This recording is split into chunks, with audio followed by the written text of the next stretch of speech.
तो स्वागत है दोस्तों आप लोगों का हमरोज़ मिल्की आइस एकेडमी में। हम लोगों ने साइंस को कंटिन्यू किया हुआ है।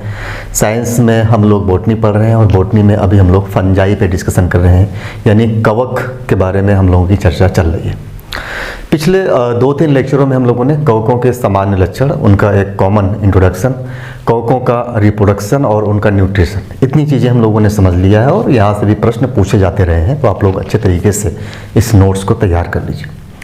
अब 2 पॉइंट्स और बचे हुए हैं कवक को लेकर के। एक तो बचा हुआ है हम लोगों के जो कवकों का जो क्लासिफिकेशन किया गया, 4 वर्गों में कवक को बांटे गए हैं कवकों को, तो उन चारों वर्गों पे हम लोगों को डिस्कशन करना है। इंपॉर्टेंट है, यहाँ से कई सारे कवक पे हम लोग चर्चा करेंगे एग्जाम्पल के तौर पे, उनके कुछ इंपॉर्टेंस ही देखेंगे क्या महत्वपूर्ण है।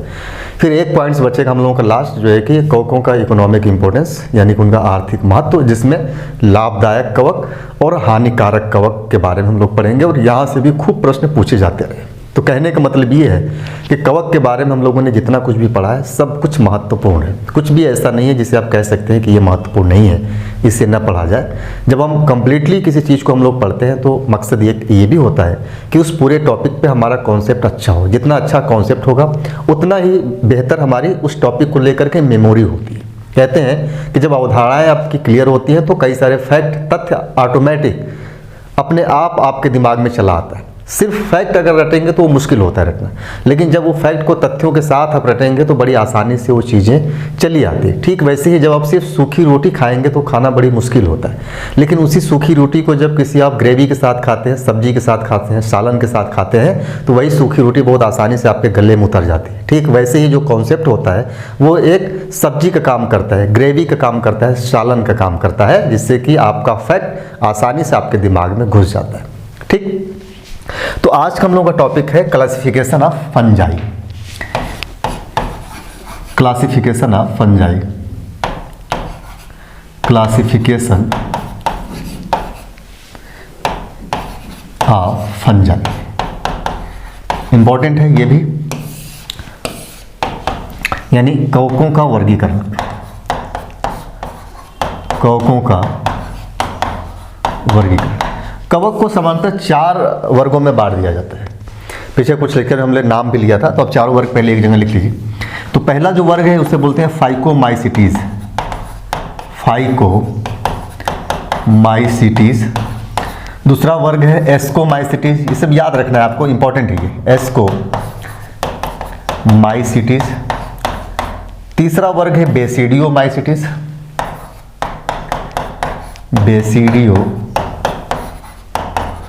माइसिटीज। और चौथा वर्ग है ड्यूटेरोमाइसिटीज, ड्यूटेरोमाइसिटीज। इन चारों वर्गों पे हम लोगों को एक एक करके देखना है। उनके बेसिकली हम लोगों को ये जानना है, कुछ थोड़ा सा 1-2 इनके लक्षण देख लेंगे क्या है, फिर इसमें कौन कौन से कवक आते हैं एग्जाम्पल्स देखना है। आपको कवक का नाम भले नहीं याद हो, लेकिन कम से कम ये पता होना चाहिए कि कवक के द्वारा ये भी होता है, ये भी होता है, ये सारी चीज़ें आपको जानना है। तो बहुत सारी चीज़ें यहाँ मिल जाएंगी। फिर जो कुछ बचेगा कवकों के बारे में वो हम लोग इकोनॉमिक इंपॉर्टेंस में देख लेंगे, कौन से लाभदायक कवक हैं, कौन से हानिकारक कवक हैं।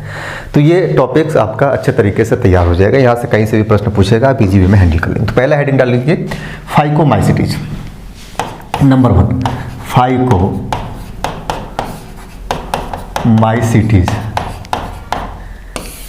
फाइकोमाइसिटीज, इसका कुछ लक्षण की बात की, इसमें बस पॉइंट आप लोगों को लिखना है। देखिए इस तरीके से वर्गों में कुछ पॉइंट्स आप लोगों को डालते हुए जाना है। तो फाइकोमाइसिटीज वर्ग की अगर बात करें तो कहते हैं कि इसकी जो हाइफी होती है, अब तो हाइफी वर्ड में इस्तेमाल करूंगा, आप लोग समझ सकते हैं कि हाइफी का मतलब क्या होता है। तो इसका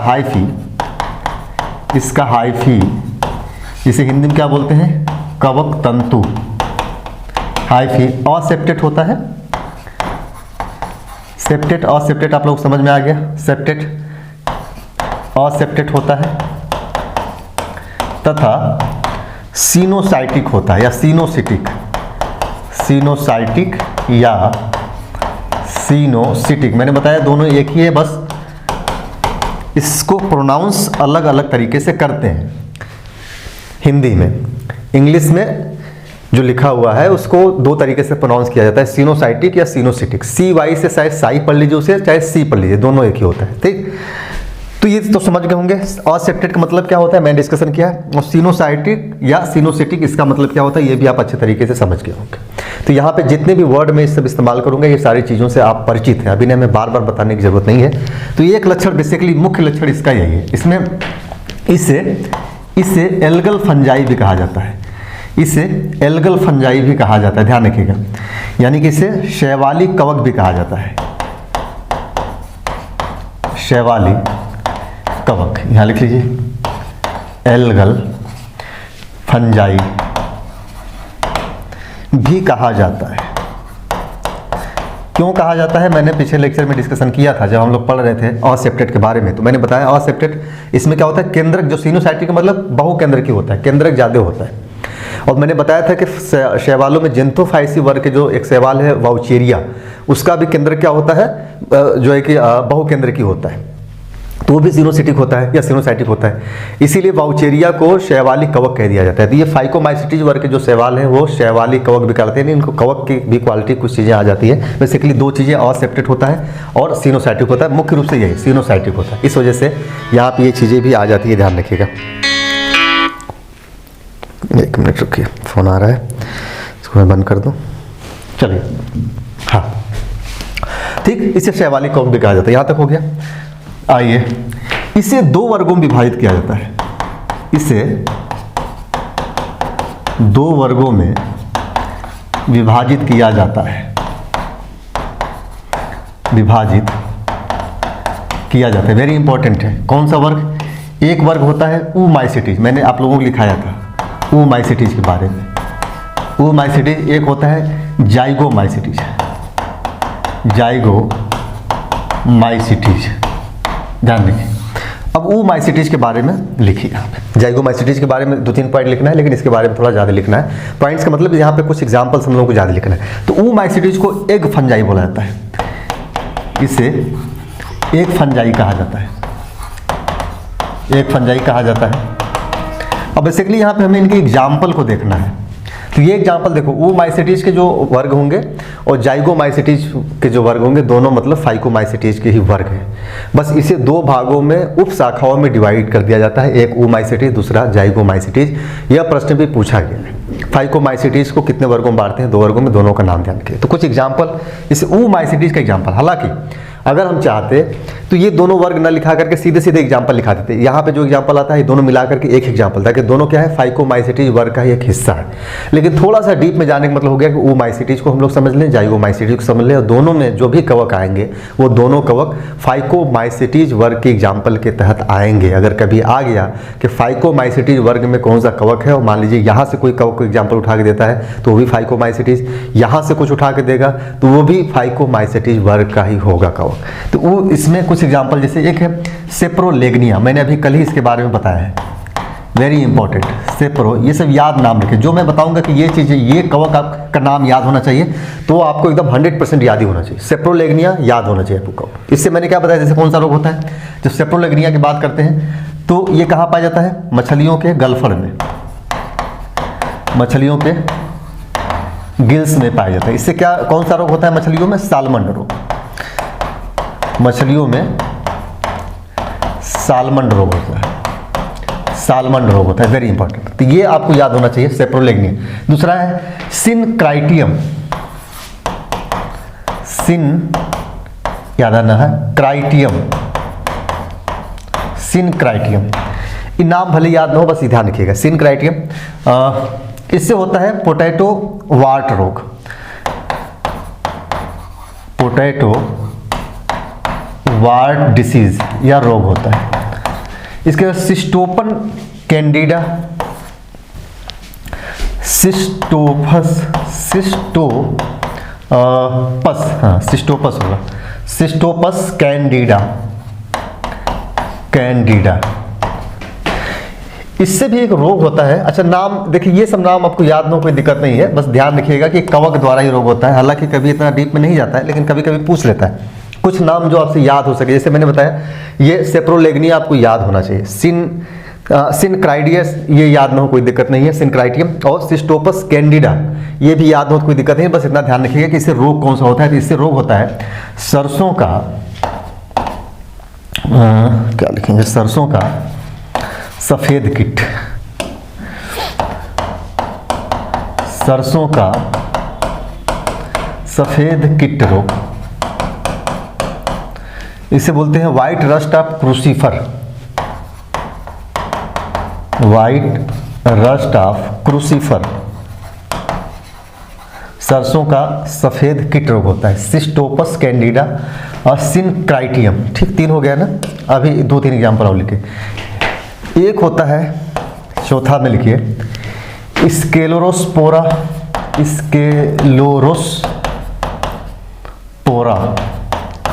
स्केलोरोस्पोरा, इससे बाजरा में एक रोग होता है जिसे बोलते हैं ईयर रोग, बाजरा का ग्रीन ईयर रोग, ग्रीन ईयर रोग होता है। स्केलोस्पोरा के द्वारा बाजरा का ग्रीन ईयर रोग होता है, ये भी ध्यान रखना है आप लोगों को। बाजरा, एक और एग्जांपल इसमें लिखिए, फाइटोपथेरा, फाइटोपथेरा इन्फेस्टेंस, फाइटोपथेरा इन्फेस्टेंस,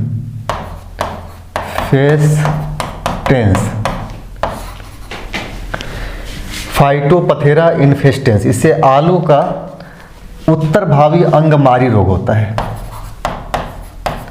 आलू का लेट अंगमारी रोग। लेट का मतलब होता है वही जो लेट, जो बोलते हैं कि लेट हो गए, उत्तर अंगमारी रोग, इसे बोलते हैं उत्तर भावी लेट को अंगमारी रोग, अंगमारी रोग, अंगमारी रोग।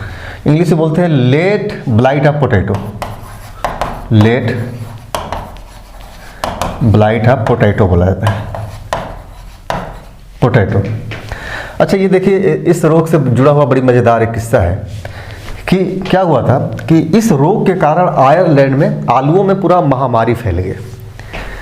इतनी महामारी फैल गई कि उस आयरलैंड में उस समय आलू जितने थे सभी आलू खराब हो गए, टोटली आलू खराब हो गया, कुछ आलू बचा ही नहीं आयरलैंड में। इस कवक के द्वारा जो रोग फैला आलू में, उस कवक ने आयरलैंड के सभी आलूओं को नष्ट कर दिया। बोलते हैं ये आलूओं का महामारी हो गया था। तो इसको लिख लीजिए, यहीं पे बोला जाता है कि लिखिए, इस कवक के कारण, कौन सा कवक, यही फाइटोपथेरा इन्फेस्टेंस, इस कवक के कारण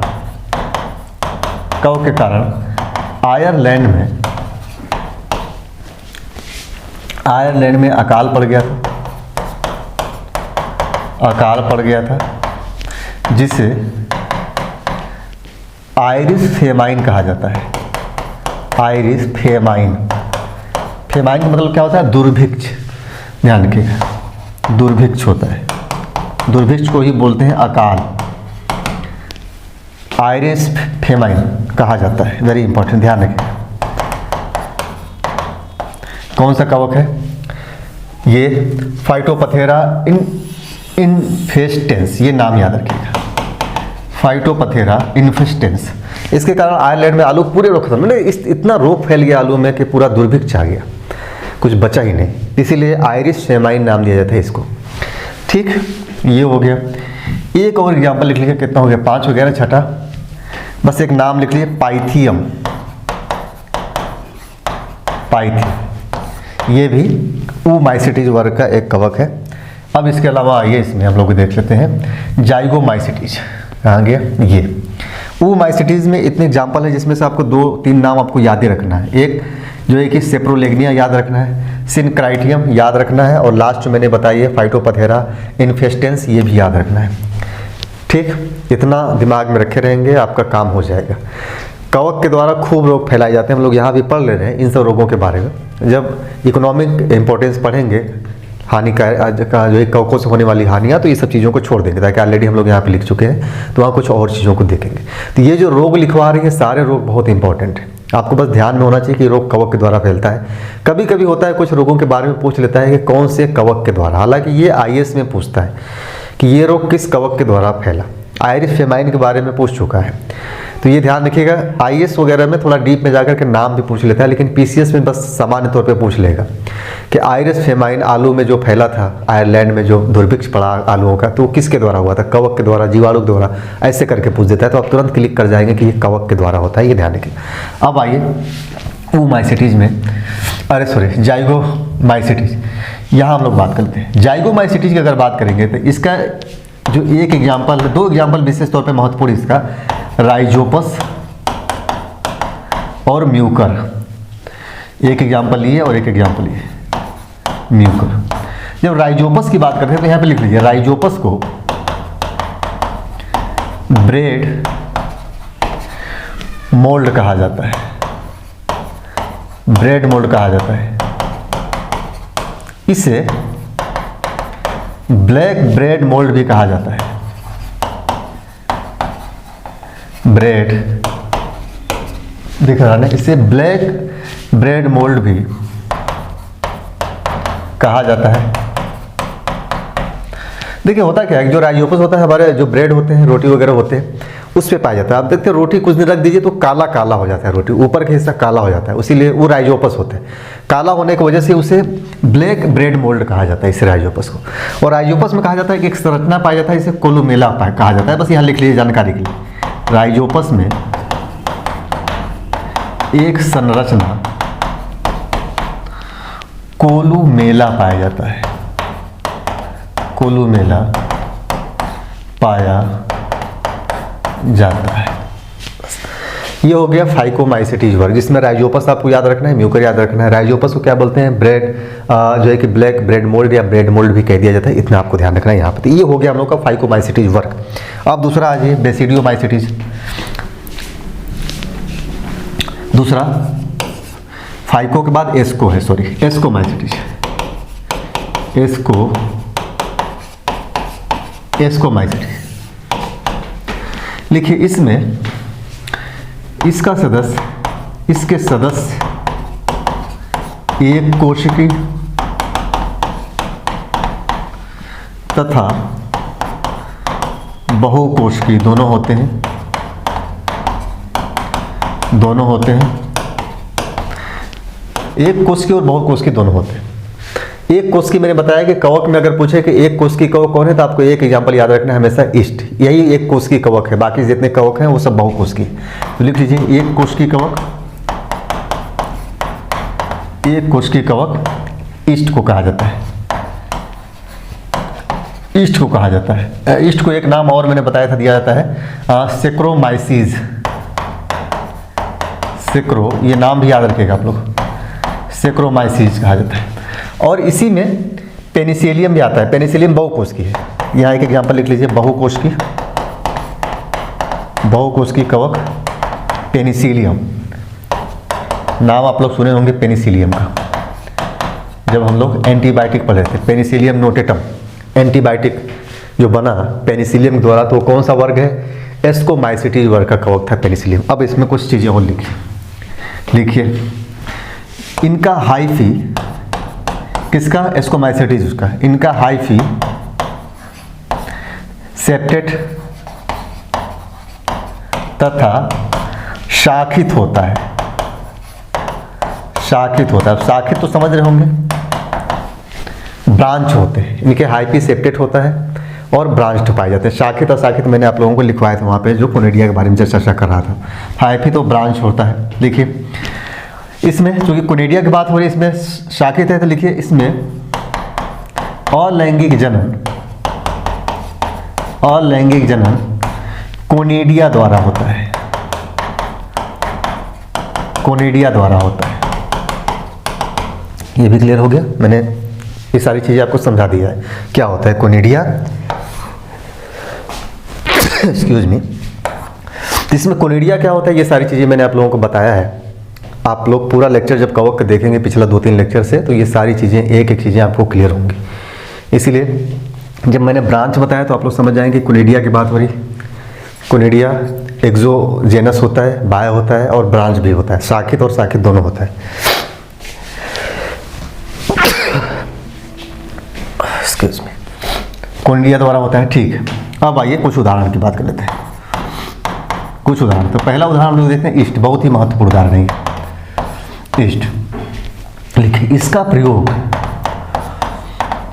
प्रयोग ब्रेड तथा शराब बनाने में होता है। शराब बनाने में होता है, ध्यान रखिएगा, बहुत इंपॉर्टेंट है। शराब बनाने में होता है, इसीलिए इसे बेकर्स ईस्ट बोलते हैं, जो बेकरी इस्तेमाल करते हैं। बेकर्स ईस्ट तथा ब्रेविंग ईस्ट कहा जाता है शराब उद्योग के लिए। ब्रेविंग ईस्ट कहा जाता है। वेरी इंपॉर्टेंट है, पूछता है प्रश्न। ब्रेविंग ईस्ट किसे बोलते हैं? इसी ईस्ट को बोला जाता है शराब उद्योग के लिए, बेसिकली ये शराब उद्योग के लिए। और बेकर्स ईस्ट इसे बेकरी में ब्रेड वगैरह बनाने के लिए। तो ईस्ट का प्रयोग ध्यान रखिएगा, ब्रेड बनाने में होता है, शराब बनाने में होता है। ठीक, ये हो गया। लिखिए दूसरा एग्जाम्पल, ई नंबर 1 हो गया इसमें। दूसरा एग्जाम्पल हो जाएगा क्लेविसेप्स।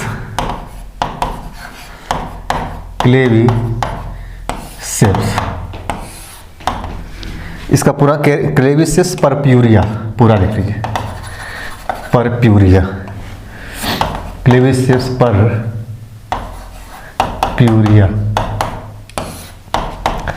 यह राई पर परजीवी होता है। राई पर परजीवी होता है। ये बहुत इंपॉर्टेंट, ये नाम आपको याद होना चाहिए। राई समझ रहे हैं, राई का जो बीज होता है उस पर ये परजीवी होता है। इससे एक औषधि बनाई जाती है, इसको बोलते हैं LSD। लिखिए, ये बहुत इंपॉर्टेंट है, क्लेविसेप्स परप्यूरिया पूछा गया प्रश्न ये। इससे LSD, इसका फुल फॉर्म क्या होता है? Lysergic acid diethyl amide.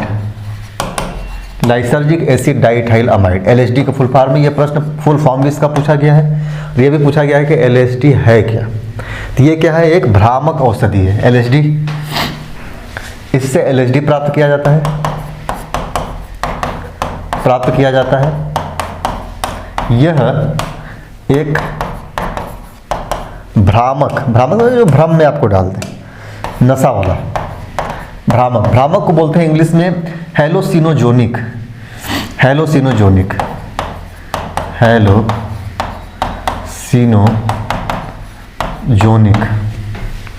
भ्रामक होता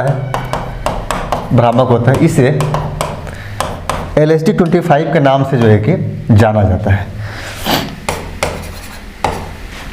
यहाँ पर लिख लीजिएगा, इसे LSD 25 के नाम से जाना जाता है। 25 के नाम 5 है ये, के नाम से जाना जाता है। इसे सर्वप्रथम 16 नवंबर 1938 में अल्बर्ट हॉफमैन ने, नाम याद रखिएगा, अल्बर्ट हॉफमैन ने संश्लेषित किया। बहुत इंपॉर्टेंट है ये, इस पूरे फैक्ट को जान लीजिए। हालांकि अभी ये नाम तो नहीं पूछा है, इन फ्यूचर पूछ सकता है एग्जाम में, डेट नहीं पूछेगा जहाँ तक उम्मीद है। तो ये जो है क्लेविसेप्स परप्यूरिया, ये राई का जो बीज होता है उस पर होता है परजीवी, और इससे प्राप्त किया जाता है LSD। ये क्या होता है? एक भ्रामक औषधि होता है। भ्रामक मतलब इसको लेने से आदमी भ्रम में हो जाता है ना। हेलोसिनोजोनिक जिसे बोलते हैं इंग्लिश में। तो पूछता है कि LSD क्या है? हेलोसिनोजोनिक क्या है? भ्रामक है। ऐसे प्रश्न PCS में पूछा जा चुका है कि निम्न में से कौन सी भ्रामक है, औषधि है, या कौन सा भ्रामक का कार्य करता है? तो उसमें LSD और भी दवा का नाम रहेगा। आप सोचेंगे LSD क्या है, तो ध्यान रखिए LSD होता है, हेलोसिनोजोनिक होता है। इसे जो मार्केट में या जो हम जानते हैं LSD 25 के नाम से जाना जाता है। ध्यान रखिएगा, ये भी प्रश्न पूछा हुआ है। LSD 25 के नाम से जानते हैं। किसने इसे पहली बार प्राप्त किया, संश्लेषित किया, यानी कि निकाला इस कवक से? तो ये थे अल्बर्ट हॉफमैन साहब ने ये काम किया था। बहुत इंपॉर्टेंट फैक्ट है ये, याद रखिएगा। तो ये हो गया ना। तीसरा, मोनोस्कस परप्यूरिया। मोनोस्कस परप्यूरिया, देखिए इससे भी एक ड्रग प्राप्त किया जाता है, इसका नाम है स्टेटिन। इससे स्टेटिन नामक ड्रग प्राप्त किया जाता है जो रक्त में कोलेस्ट्रॉल को कम करता है, कोलेस्ट्रॉल को कम करता है। ध्यान रखें। तो मोनोस्कस परफ्यूरिया, इससे क्या होता है, स्टेटिन नामक जो है ड्रग प्राप्त किया जाता है, औषधि प्राप्त की जाती है जो रक्त में कोलेस्ट्रॉल को कम करता है। तो कवक सिर्फ हानिकारक ही नहीं है, इससे बहुत सारी औषधियाँ भी प्राप्त होती है। एंटीबायोटिक मैंने बताया था कि पहली बार जो एंटीबायोटिक बनाया गया वो कवक से ही बना था, अभी आगे उसकी चर्चा मैं करूँगा, अभी वो आएगा एंटीबायोटिक। तो पहली बार एंटीबायोटिक कवक से ही बनाया गया था। तो दवाएं बहुत सारी हानिकारक, बहुत सारे रोग भी पैदा करता है ये। इसके अलावा आइए पेनिसिलियम, चौथा एग्जाम्पल डाल लीजिए,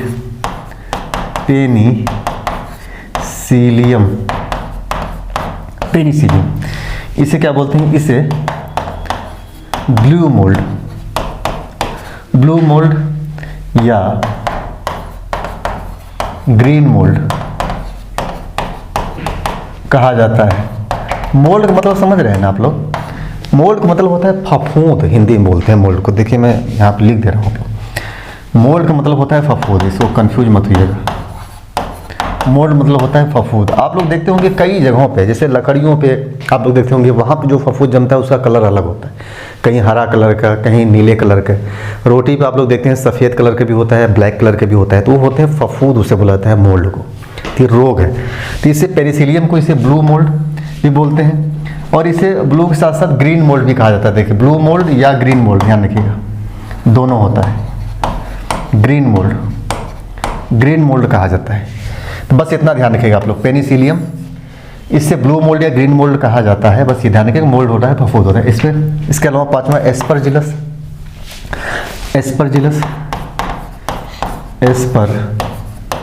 एस्परजिलस, इसे ब्राउन मोल्ड कहा जाता है। इससे इंपॉर्टेंट है, प्रश्न पूछा गया है, इसे ब्राउन मोल्ड कहा जाता है। अच्छा, एस्पर एक और लिखिए, इसी में एक इसका जो है कि प्रजाति है एस्परजिलस नाइजर। एस्परजिलस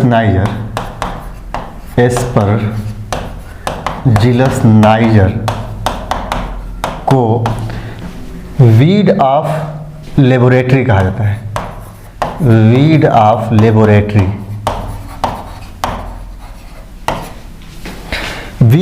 लेबोरेटरी, इसे बोलते हैं लैब में तेजी से ग्रो करने वाला, बढ़ने वाला। तो ब्रैकेट में लिख लीजिएगा, लैब में तेजी से ग्रो करने वाला कहा जाता है। वीड ऑफ लेबोरेटरी कहा जाता है। इससे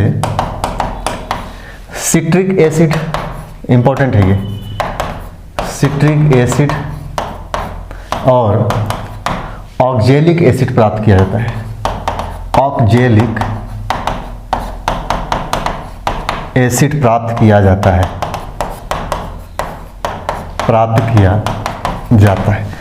फिर ना एस्परजिलस नाइजर क्या होता है, इसे वीड ऑफ लेबोरेटरी बोलते हैं, लैब में तेजी से ग्रो करने वाला कहा जाता है। इसी से सिट्रिक एसिड प्राप्त होता है और ऑक्जेलिक एसिड प्राप्त होता है। तो ये क्या है, एस्परजिलस का एक प्रजाति है, एस्परजिलस नाइजर। ठीक, 5 हो गया ना। इसमें एक और लिखिए, न्यूरोस्पोरा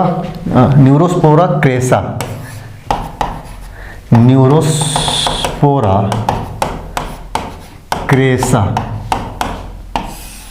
इसे रेड मोल्ड या पिंक मोल्ड कहा जाता है। इसे रेड मोल्ड या पिंक मोल्ड कहा जाता है। पिंक मोल्ड कहा जाता है। देखिए ये बहुत इंपॉर्टेंट है, न्यूरोस्पोरा क्रेसा, यहां लिख लीजिए। इस पर आनुवांशिक तथा जैव रासायनिक संबंधी अनेक प्रयोग किए जाते हैं। इसीलिए इसीलिए इसे पादप जगत का ड्रोसेफिला कहा जाता है। ड्रोसेफिला कहा जाता है। लेकिन किसका? पादप जगत। ध्यान रखिएगा, भी इंपॉर्टेंट है। इस पे जो न्यूरोस्पोरा क्रेसा है, इस पे खूब प्रयोग किए जाते हैं आनुवांशिकता के जानने के लिए, फिर जैव रासायनिक प्रयोगों के लिए प्रयोग में ये वाला कवक खूब लाया जाता है। इसी कारण से उपाधि दिया गया पादप जगत का ड्रोसेफिला। अब ड्रोसेफिला क्या है? ड्रोसेफिला एक जंतु है ये, और ड्रोसेफिला पे भी खूब प्रयोग किए जाते हैं। तो इसीलिए इसे कह दिया कि एक्चुअल में जो जंतु है वो तो ड्रोसेफिला, तो बोलते हैं ये पादप जगत का ड्रोसेफिला ही है। क्या? Neurospora crassa. ये प्रश्न पूछा गया है, पादप जगत का ड्रोसेफिला कौन है? Neurospora crassa. क्यों कहते हैं? क्योंकि इस पर खूब प्रयोग किए गए हैं, इस वजह से इसे ड्रोसेफिला बोल दिया जाता है, पादप जगत का। ड्रोसेफिला क्या है? एक जंतु। यहाँ लिख लीजिए, इसी में लिख लीजिए, कहा जाता है ड्रोसेफिला एक कीट है। कीट मतलब जंतु। ड्रोसेफिला एक कीट है, यहाँ लिख लीजिएगा, जंतु ब्रैकेट में, जंतु है जिस पर अनेक प्रयोग किए जाते हैं, जिस पर अनेक प्रयोग किए जाते हैं। न्यूरोस्पोरा क्रेसा से ही क्या है? One gene one enzyme. मैंने शुरू में आप लोगों को बताया था कवक से ही जुड़ा हुआ है, वन जीन वन एंजाइम। ये भी प्रश्न पूछा गया, वन जीन वन एंजाइम किससे जुड़ा हुआ है? कवक से जुड़ा हुआ है। कौन सा कवक है? Neurospora crassa. लिखिए, इसी से ही वन जीन वन एंजाइम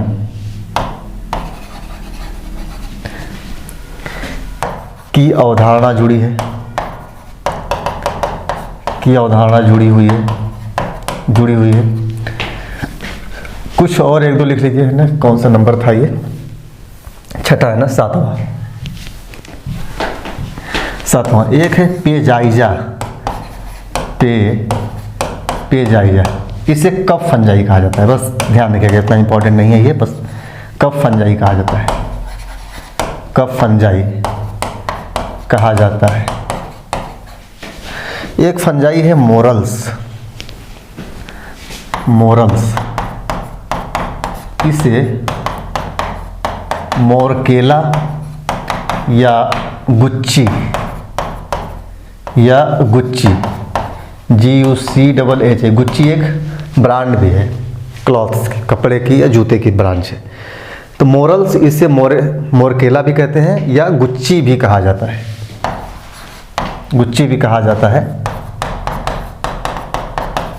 यह क्या है? ईडेबल फंजाई है, खाने योग्य फंजाई, खाने योग्य कवक होता है। इसी प्रकार एक और फंजाई है ट्रफल्स। इससे जो है कि ये भी खाने योग्य है, ध्यान रखिएगा, खाने योग्य है, भी खाने योग्य। इसे बोलते हैं ट्यूबर, ट्यूबर भी बोला जाता है, ट्यूबर भी कहा जाता है। तो ये ध्यान रखिएगा, 8-9 एग्जाम्पल, इसमें से आप पढ़ेंगे तो 2-4 बार में ये सब चीज़ें याद हो जाएंगी आपको। 2 वर्ग हो गया, तीसरा वर्ग आते हैं। हम लोग आज खत्म करेंगे इसको, क्लासिफिकेशन खत्म करेंगे, ताकि नेक्स्ट लेक्चर में हम लोग फिर देख लेंगे इसके इकोनॉमिक इंपॉर्टेंसी को। 2 लेक्चर में से एंड करके फिर लाइकेन पे बढ़ना है। तो तीसरा वर्ग होगा बेसिडियोमाइसिटीज।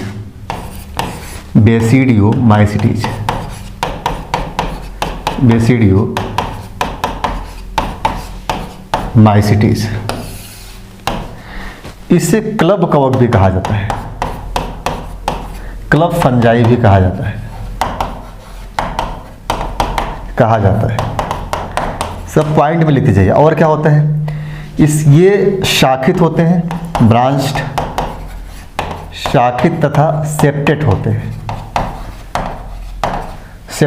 हैं। इसके अलावा और ये कुछ और पॉइंट इसमें हो जाएगा। हाँ, ये डाइकैरियोटिक होते हैं,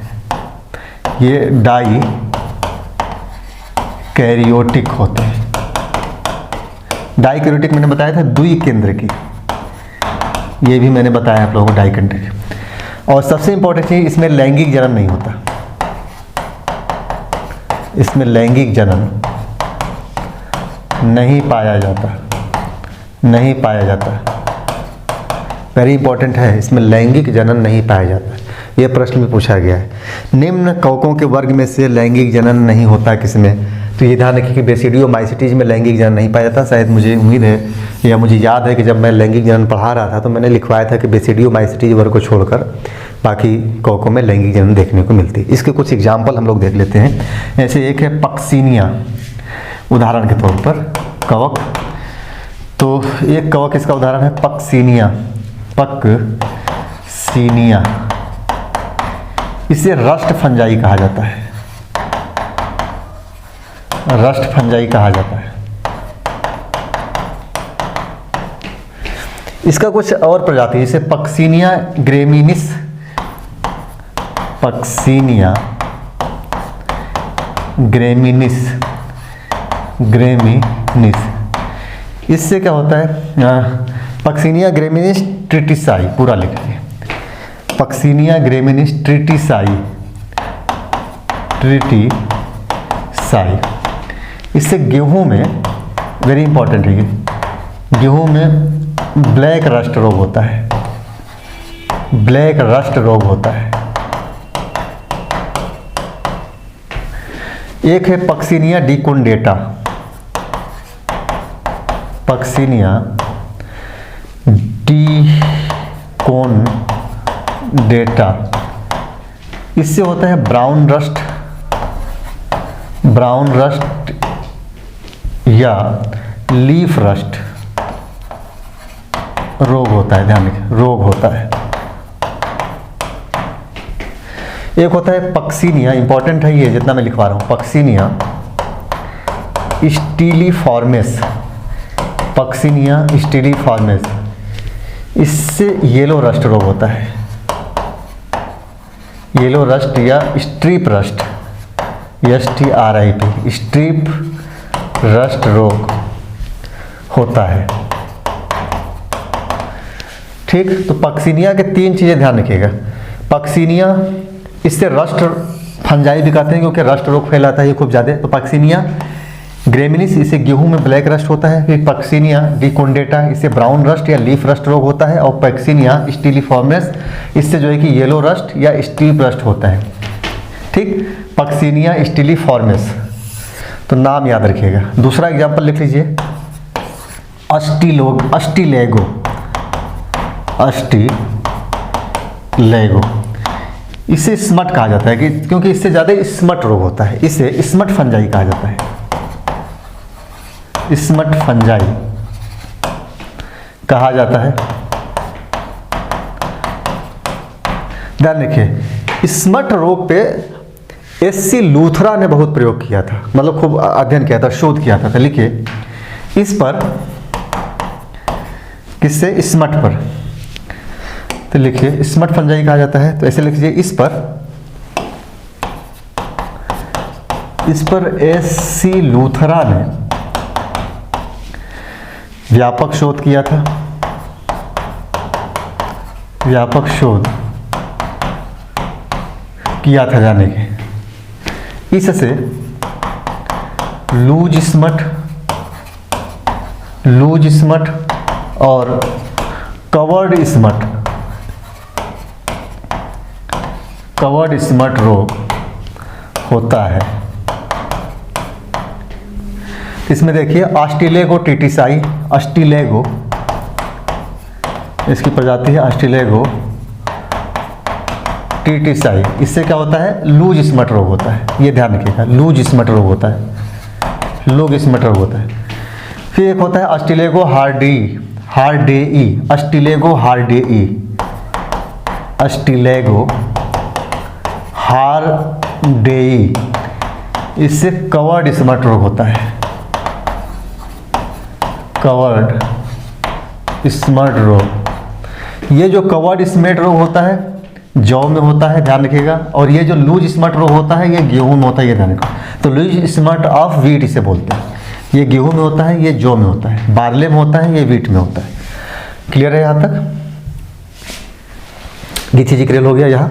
ठीक, अब आइए इसको देखिए क्या करना है आपको, बस यहाँ पे नोट्स आपको तैयार करते जाना है। ये नोट्स तैयार कर लेंगे, पढ़ लेंगे, सब दिमाग में आ जाएगा। यहाँ बहुत ज़्यादा डिस्कशन करने की ज़रूरत नहीं है, क्योंकि ये सारी चीज़ें बहुत ही एग्रीकल्चर चला जाता है सीधे, जो शोध करने वाले लोग हैं एग्रीकल्चर से उससे अंदर चला जाता है कि अब स्मार्ट रोग पे लंबा सोच चल रहा है, क्या क्या होता है स्मार्ट रोग में, तो वो सारी चीज़ें इतना तो जानने की ज़रूरत नहीं है। इतना पढ़ेंगे हम लोग तो फिर पढ़ते रह जाएंगे। आपको मैं इतना दे रहा हूँ कि अगर आप डुबकी लगाएंगे तो डूब जाएंगे उसमें। मतलब इतना नहीं कि आप इसमें जाएंगे तो आपका पता चलेगा कि बस गर्दन तक या नीचे तक आ रहा है, कमर तक आ रहा है, डूब जाएंगे। यानी इतना मटेरियल दे रहा हूँ कि आपको डूबने के लिए पर्याप्त है। डूबने का मतलब हो गया कि आपको इससे ज़्यादा पढ़ने की ज़रूरत ही नहीं है। जिस एग्ज़ाम के लिए पढ़ रहे हैं आप, चाहे पीसीएस के लिए पढ़ रहे हो या आईएएस के लिए पढ़ रहे हो, या फिर स्टेट के जितने भी एग्ज़ाम हैं, स्पेशली अगर छोड़ दिया जाए जो सब्जेक्ट से पूछा जाता है, जैसे कि नेट, जीआरएफ, टीजीटी, पीजीटी, उसको छोड़ दिया जाए, तो बाकी के जितने एग्ज़ाम हैं जो आप कॉम्पिटिटिव एग्ज़ाम दे रहे हैं, जो है कि अपने राज्य आयोग को लेकर के या फिर यूपीएससी संघ लोक सेवा आयोग को लेकर के, तो उसके लिए पर्याप्त है। पर्याप्त से भी ज़्यादा मैटर है। मैं इसलिए ज़्यादा दे रहा हूँ कि आपका पूरी शंकाएं दूर हो जाए, नहीं आपको लगे कि हमने पढ़ लिया है। इससे ज़्यादा आपको पढ़ने की ज़रूरत ही नहीं है, बिल्कुल भी ज़रूरत नहीं है। मैं बार बार बोलता हूँ कि अगर ईमानदारी से आपने हमारे जितने भी कोर्स मैंने किया, जितनी भी चीज़ें मैंने पढ़ाई यहाँ पे, जितना भी सब्जेक्ट मैंने पढ़ाया, history, polity, economy, geography, science, ecology, environment, जो कुछ भी मैंने पढ़ाया, अगर आप ईमानदारी से उस चीज़ पे कमांड कर लेते हैं तो मैं आपको लिखित रूप में गारंटी दे सकता हूँ कि आपका सिलेक्शन हो जाएगा। जो मैं पढ़ा रहा हूँ उसको खूब अच्छे से नोट्स बना करके अच्छे से खूब घोट जाइए। साथ में आपको कुछ नहीं करना है, सिर्फ प्रीवियस ईयर के क्वेश्चंस पेपर लेकर के बैठ जाइए, खूब अच्छे से उसको सॉल्व कर लीजिए। कुछ नई चीज़ें वहाँ से मिले अपने नोट्स में, जहाँ पे फिट बैठे वहाँ पे डाल लीजिए। जिस टॉपिक में जहाँ पे बैठ रहा है वहाँ पे लिख लीजिए, ताकि बार बार आपको वो पेपर देखने की जरूरत ना हो। नोट्स जब रिवाइज करें तो उसी में आ जाए। मैं जो नोट्स बनवा रहा हूँ एक बार खूब अच्छे से जब पूरा तैयार हो जाए तो आप इसका 60 नोट्स तैयार कर लीजिए। 60 नोट्स अपने हिसाब से तैयार किया जाता है कि ये चीज़ें हमें बार बार पढ़ना पड़ रहा है, तो उसको हमने नोट कर लिया। जो चीज़ें हमें पता है कि एकदम भर्रा दिमाग में फंस गया है, पूरा धमाकेदार तरीके से पढ़ने की जरूरत नहीं, उसको छोड़ दीजिए। तो 60 नोट्स क्या होता है, एग्जाम से 1 महीने पहले पढ़ने में काम आता है कि ये चीज़ें मैं भूल जाता हूँ, ये चीज़ें मेरे दिमाग में नहीं आ रही, ये इंपॉर्टेंट चीज़ें यहाँ से प्रश्न पूछा जाता है, तो उसको फिर 1 महीना पहले खूब रगड़ डालिए, आपका काम हो जाएगा। यही सब चीज़ें हम लोग भी करते थे।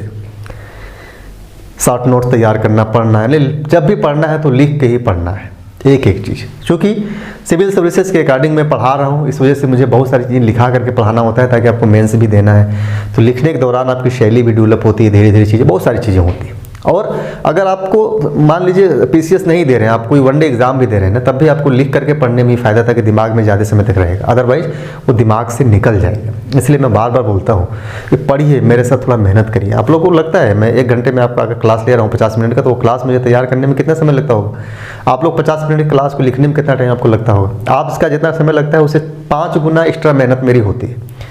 फिर मैं आपके सामने यहाँ पे खड़ा होता हूँ, वो भी दुनिया भर के बहुत सारे प्रेशर्स लेकर के, जो मैं यहाँ पे आपको दिखा नहीं सकता कि मेंटली मैं कितना प्रेशर में हूँ, किस तरीके के डिप्रेशन से आदमी चल रहा है, किस तरीके के टेंशन से, बहुत सारे दुनिया भर के टेंशन से, जो लोग खास तौर से जो मुझसे जुड़े हुए उन्हें पता होगा कि मैं कितने प्रेशर में आकर क्लास लेता हूँ। सिर्फ आपकी मोहब्बत में मैं क्लास लेता हूँ, ताकि आपकी चीज़ें चलती रहें धीरे धीरे से। कम ही क्लास, इधर मेरे एक फार्मूला मैंने अपना लिया है कि क्लास मेरा जाएगा, लगातार जाएगा। बीच में से गैप हो जाता था बहुत दिन तक, महीने भर तक क्लास नहीं जाती थी, वो चीज़ें नहीं होगी अब। बहुत गैप होगा, 2 दिन 3 दिन होगा, फिर से क्लास आएगा रनिंग वे में, चलता रहेगा। अब चलेगा ही क्लास आप लोगों का, क्योंकि जो ही मैं यहाँ बॉटनी वाला सेक्शन जो ही मैं ख़त्म करूँगा, जूलॉजी की तरफ जो ही बढ़ेगा, त्यों ही एक बैच फिर मैं लॉन्च करूँगा। फिर मैपिंग करवाऊँगा आप लोगों का, ज्योग्राफी का पूरा मैप करवाऊँगा, ज्योग्राफी की जो कुछ बची हुई चीज़ें हैं उसे कंप्लीट करवाऊँगा। तो ये चीज़ें कंटिन्यू चलेंगी। फिर उसके बाद साइंस टेक पे बढ़ेंगे फिर हम लोग, फिर ऐसे करके एक एक चीज़ें करके मैं लेकर के चलूँगा। जितना मुझसे होता रहेगा मैं करता रहूँगा आप लोगों को। बाकी मैंने इतना पढ़ा दिया है कि उतना पढ़ लेंगे तो आपका काम हो जाएगा, सिलेक्शन का काम आपका हो जाएगा। ईमानदारी से अगर उतना पढ़ेंगे, और जिस तरीके से मैं बताता रहता हूँ क्लास में अक्सर कि आपको इस तरीके से करना है, उस तरीके से करेंगे तो ठीक है ना। आइए आगे बढ़ते हैं। आइए अगला एग्जाम्पल होगा हम लोगों का, स्टेलिगो पढ़ लिया। अब देखिए अगैरिकस, इंपॉर्टेंट अगैरिकस। देखिए आप लोग देखे होंगे बरसात में कुकुरमुत्ता, यही होता है अगैरिकस। कुकुरमुत्ता का जो वैज्ञानिक नाम है अगैरिकस है, जो आखिर बरसात में अक्सर जम जाता है, तो इसे बोलते हैं कुकुरमुत्ता। इसे कुकुरमुत्ता कहा जाता है, कुकुरमुत्ता बोलते हैं।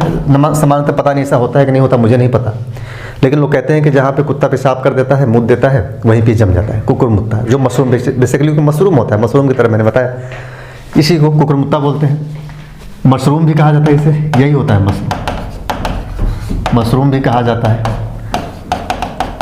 अब ध्यान रखिए, ये खाने योग्य होता है, खाने योग्य होता है, खाया जाता है। तो गांव में जो अक्सर जम जाता है, कुकुरमुत्ता जिसे बोलते हैं, तो उससे तो कोई खाता नहीं होता। कुत्ता पेशाब किया है, वहाँ जम गया है, तो कौन खाएगा इसे। एक्चुअल में दो प्रकार का होता है। एक तो ऐसा होता है जो अपने से जम जाता है, हालांकि ये चीज़ें सही नहीं लगता मुझे कि कुत्ता पेशाब किया जम गया, ऐसा कुछ नहीं होता है, वो अपने आप जम जाता है। तो खेतों में अक्सर आप लोग देखते होंगे, जो बांस वगैरह जहाँ लगे होते हैं ना, बांसवाड़ी के नीचे अक्सर ये जमे होते हैं, या कई जगह इसे देखते हैं बरसात के दिनों में जम जाता है। तो एक तो होता है जो स्वयं उग जाता है, दूसरा होता है कल्टीवेटिव होता है, जिसे उगाया जाता है। तो यही है मशरूम या कुकुरमुत्ता। तो लिख लीजिए, खाने योग्य होता है, यह दो प्रकार का होता है, दो प्रकार का होता है। एक होता है Agaricus, Agaricus campestris, Agaricus campestris. इसे फील्ड मशरूम भी कहा जाता है, इसे फील्ड मशरूम भी कहा जाता है, क्योंकि यह स्वयं उग जाता है, क्योंकि यह स्वयं उग जाता है। मैंने बताया अगैरिकस कैम्पेस्ट्रिस, यह स्वयं उग जाता है, स्वयं उग जाता है अगैरिकस कैम्पेस्ट्रिस, इसीलिए इसे बोल देते हैं फील्ड मशरूम बोल देते हैं।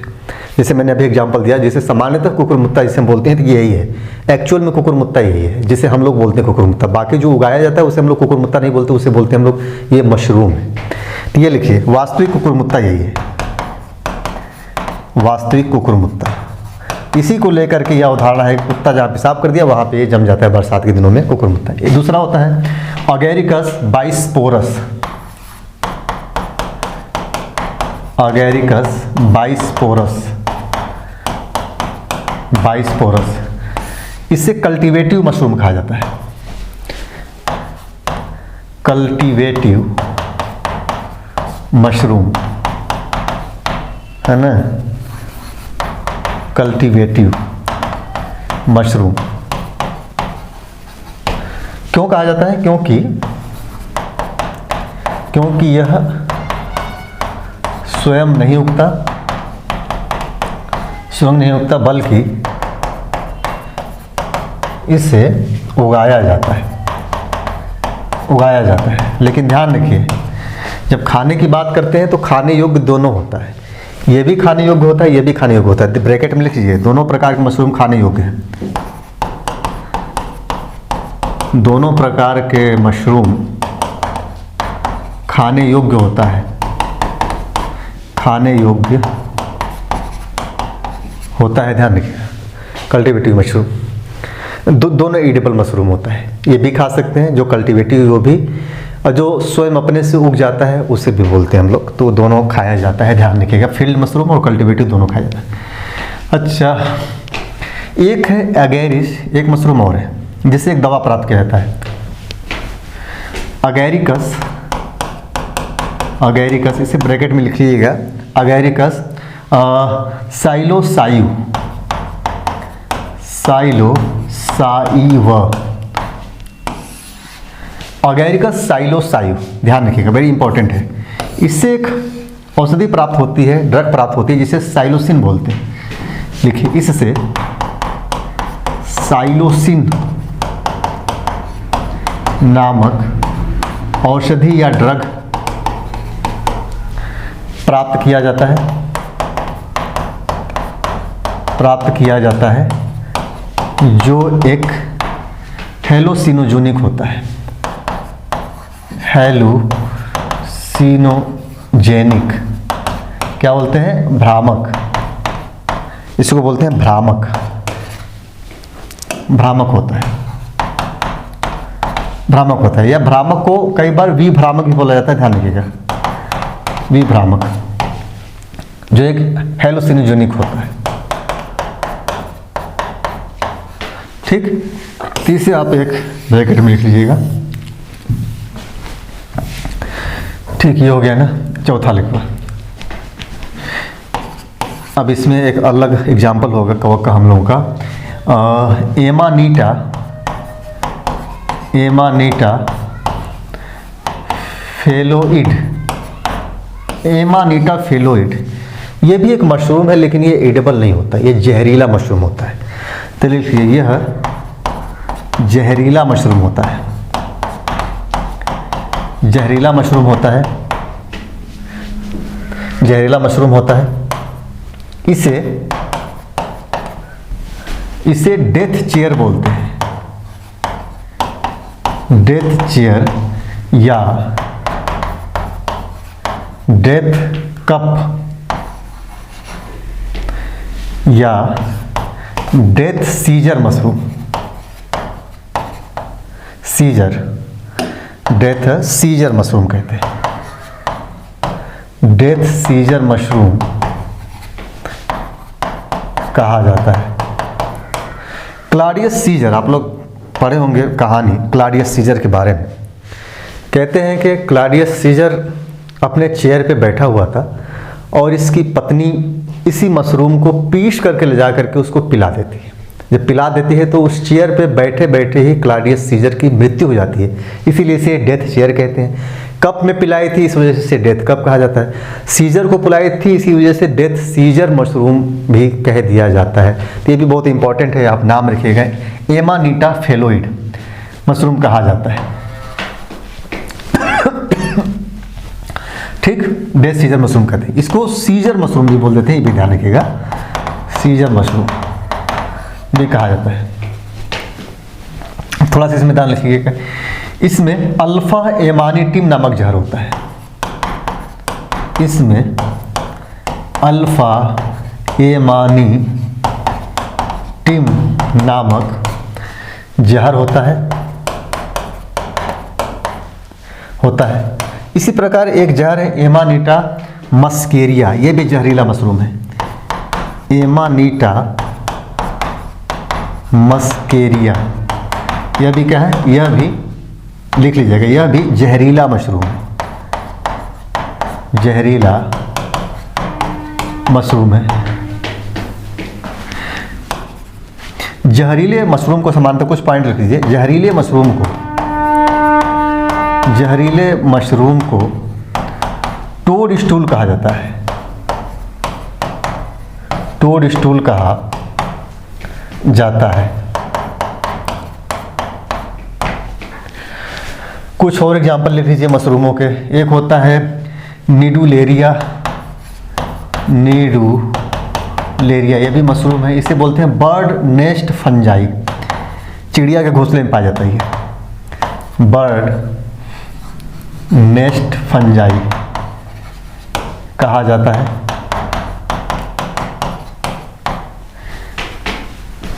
ठीक, चलिए इतना बस याद रखिएगा आप लोग, इतना तथ्य बहुत हो गया, फैक्ट। ठीक, तीन वर्ग हो गया ना, एक वर्ग और बचा हुआ है, उसको पढ़ करके हम लोग इस पूरे टॉपिक को आज एंड करेंगे। फिर नेक्स्ट लेक्चर हम लोग इकोनॉमिक इंपॉर्टेंस को देखेंगे। चौथा लिख पे ड्यूटेरियोमाइसिटीज, चौथा ड्यूटेरियोमाइसिटीज, इसी को फंजाई इम्परफेक्टिव भी कहा जाता है, फंजाई इम्परफेक्टिव, ध्यान रखिएगा। ड्यूटेरियोमाइसिटीज को ही फंजाई इम्परफेक्टिव भी कह दिया जाता है, तो दोनों नाम एक ही है, इसमें कंफ्यूज मत होइएगा। इसमें भी क्या होता है, लैंगिक जनन का पूर्ण अभाव होता है, लैंगिक जनन का पूर्ण अभाव होता है। जनन केवल अलैंगिक प्रकार से होता है, जनन केवल अलैंगिक प्रकार से होता है, अलैंगिक प्रकार से होता है। इसके अधिकतर सदस्य, इंपॉर्टेंट है ये, अधिकतर सदस्य अपघटक होते हैं। अपघटक समझ रहे हैं ना, जो सड़े गले पदार्थों को तोड़ देते हैं, कार्बन में, हाइड्रोजन में तोड़ देते हैं। जैसे जीवाणुओं के बारे में पढ़ा गया था कि जीवाणु क्या होते हैं, अपघटक होते हैं, जो एनवायरनमेंट को साफ करते हैं। कोई चीज़ सड़ गया उसको जा करके तोड़ देते हैं, तो जो बदबू वगैरह आती है, महक होती है, गायब हो जाती है, धीरे धीरे देखते हैं ना वो सड़ जाता है। तो ये अपघटक होते हैं, इसीलिए हम ब्रैकेट में डीकम्पोजर जिसे बोलते हैं हम लोग, डीकम्पोजर होते हैं, कंपोजर होते हैं। इसीलिए इसे इसीलिए इसे डस्टबिन बोला जाता है, डस्टबिन ऑफ फंजाई कहा जाता है, फंजाई कहा जाता है। तो ये ध्यान रखिएगा, ये भी इंपॉर्टेंट है कि डस्टबिन ऑफ फंजाई किसे बोलते हैं, ड्यूटेरोमाइसीटीज वर्ग के फंजाई को कहा जाता है, या फंजाई इम्परफेक्टिव होते हैं। अपघटक होने के कारण सड़े गले पदार्थों को तोड़ देते हैं, अलग अलग मतलब उसमें अलग अलग यौगिकों में डिवाइड कर देते हैं, तत्वों में अलग अलग तत्वों में डिवाइड कर देते हैं, इस वजह से इसने बोलते हैं हम लोग डस्टबिन ऑफ फंजाई कर दिया था। कुछ एग्जाम्पल यहाँ पे लिख लीजिए, 2-3 बस खत्म हो जाएगा। अल्टरनेरिया सोलेनी, उदाहरण के तौर पर नंबर 1 अल्टरनेरिया सोलेनी। इससे एक रोग होता है, इससे अर्ली ब्लाइट ऑफ पोटैटो, आलू का अंगमारी रोग, अर्ली ब्लाइट ऑफ पोटैटो, आलू का अंगमारी, ब्लाइट होता है अंगमारी रोग। दूसरा हो जाएगा हेलमिंथो स्पोरम उराइजी, हेलमिंथो स्पोरम उराइजी। इससे एक रोग पैदा होता है, देखिए ये brown leaf spot of rice होता है, brown leaf spot of rice, हेलमिंथो है, हाँ ठीक, brown leaf spot of rice है ना, चावल पे जो ब्राउन लीफ जम जाता है, रोग पैदा होता है। अच्छा देखिए, बंगाल में अकाल पड़ा था, तो इसी वजह से पड़ा था। एक बार बंगाल चावल के लिए जाना जाता है, बंगाल में अकाल पड़ा, पूरे चावल धान की फसल को इसने पूरी तरीके से खराब कर दिया, तो इसीलिए इसे बंगाल फेमाइन कहा जाता है। तो लिखिए, इससे इसी कवक के कारण बंगाल में धान का अकाल पड़ा था, इसी कारण इसे बंगाल फेमाइन कह दिया जाता है। देखिए, फेमाइन का मतलब ही होता है अकाल, ध्यान रखिएगा, फेमाइन फीमेल से मत जो लीजिएगा, फेमाइन का मतलब होता है अकाल होता है। जैसे बंगाल फेमाइन या क्या सकते हैं, बंगाल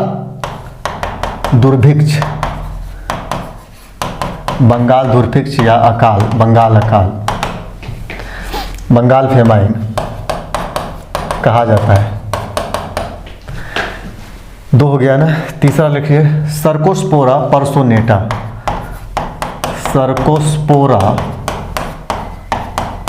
परसोनेटा, इससे टिक्का रोग होता है, ध्यान रखिएगा, मूंगफली में टिक्का रोग, मूंगफली का